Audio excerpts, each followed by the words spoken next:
எம்ஜிஆர் வந்து தமிழகத்தோடு இருந்த டைமில் தமிழர்கள் அந்த தேயிலை தோட்ட தொழிலாளர்களுடைய மாணவர்கள் வந்து அங்கே கேரளா படிக்க போகும்போது ஏற்படுகிற அந்த பிரச்சனையை தான் வந்து படமாக எடுத்திருக்காங்க. ரொம்ப நல்லா இருக்கு, ரொம்ப விறுவிறுப்பாக படம் ரொம்ப நல்லா இருக்கு.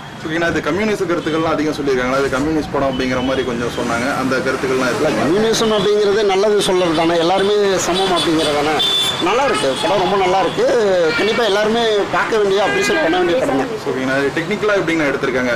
நல்லா இருக்கு, மியூசிக்கு, பிஜிஎம் எல்லாமே ரொம்ப நல்லா இருக்கு. எல்லாமே நல்லா ரொம்ப நல்லா ஆக்டிங் எல்லாம் ஹீரோ ஆக்டிங் வந்து ஜிவி பிரகாஷ் நடிச்சதுலேயே இது ஒரு பெஸ்ட் படம் தான். பெஸ்ட் படம் சொல்லலாம். ஓகேண்ணா, டைரக்ஷன் எப்படிங்கண்ணா இருக்கு? நல்லா இருக்கு, ரொம்ப நல்லா இருக்கு. சினிமாட்டோகிராஃபி எல்லாம் இந்த கேரளா சைட்லாம் எப்படி நல்லா காட்டியிருக்காங்களா இல்லை இந்த நல்லா காட்டியிருக்காங்க, நல்லா காட்டியிருக்காங்க. அந்த ஃபைட் சீக்வன்ஸு அது எல்லாமே ரொம்ப நல்லா இருக்கு. அந்த கலவரம் எல்லாமே வந்து ரொம்ப தத்ரூபமாக இருக்கு. ஸோ ரொம்ப நல்லா இருக்கு.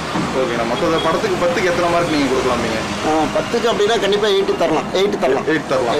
ரொம்ப நல்லா இருக்கு. ரொம்ப நல்லா இருக்கு. ஓகேண்ணா, தேங்க்யூண்ணா.